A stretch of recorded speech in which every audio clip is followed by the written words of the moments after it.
Eitz Chaim, the Chumash that we use at Beth Judea includes the Hebrew text of the Torah and a scholarly translation into English, and three kinds of commentary below the line. One of them explains the words and the phrases of the text. A second provides the moral and intellectual teachings based on the text. And then a third kind of commentary provides halakha l'ma'aseh, which is practical laws that derive from the text of the Torah. When you look at the reading in our Chumash this week and notice that a page lacks commentary, you might suspect that that section of the Torah arouses little interest on any of those levels. But when 3 of the 7 pages that are read have no commentary whatsoever, as we've had this past Shabbat, you know you might be in trouble. Because this Shabbat we read the last third of the Parsha called Naso, which deals exclusively with the gifts brought by each of the tribes to the now completed tabernacle, the Mishkan in the wilderness.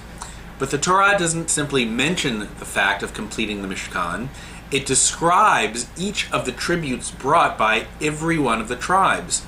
A passage made perhaps even drier than it might otherwise be by the fact that every gift is exactly the same. The question that reading forces us to deal with is whether any meaning can be drawn from the reiteration of the same words over and over, changing only the names. And in the realm of our own experience, is there any significance to an act that is repeated, seemingly endlessly, to those who actually take part in that act?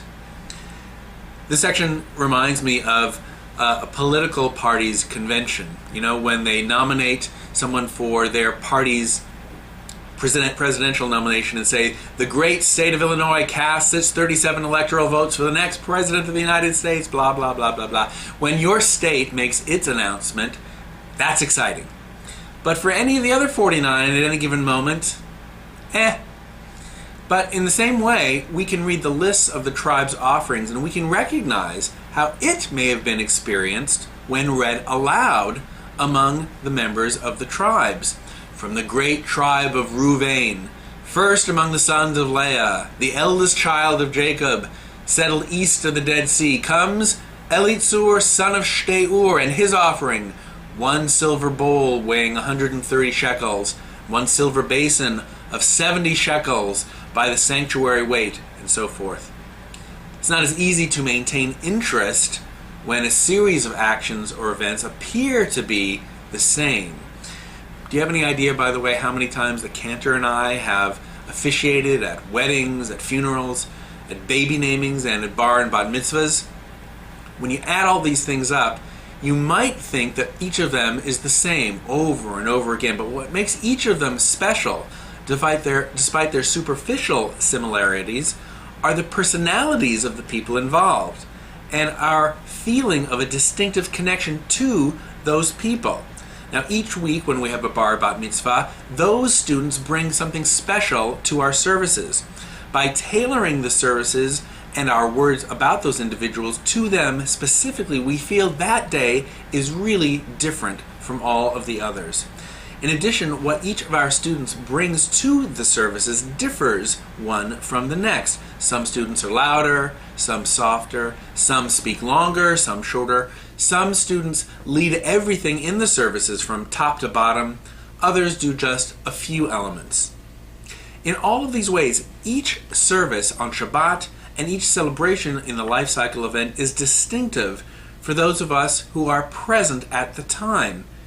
And for those who are present at Shabbat services a bit less often, it's also special because being there at a time when they wouldn't normally be there creates another special kind of presence in itself. Finally, being a participant in one of a series of events can make us feel part of something larger than our own experiences. Seeing those who are older than us become bar or bat mitzvah or graduating from school, and then reaching that milestone ourselves, we can feel that we are part of a tradition, part of a people.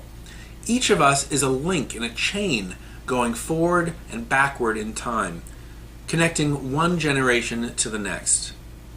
And so Naso's list this week of repeated offerings, one tribe after another with the same exact elements, reminds us that what might otherwise appear to be a list undifferentiated by anything but the name at the top of each paragraph can be actually understood and experienced as a series of distinctive acts, at least to those who are active participants in the reading or in the act itself, in their time or in ours. The key is to pay close attention, to take part whenever possible, and to recognize how fleeting our moment in the sun is, so that we can appreciate it all the more. Shabbat Shalom.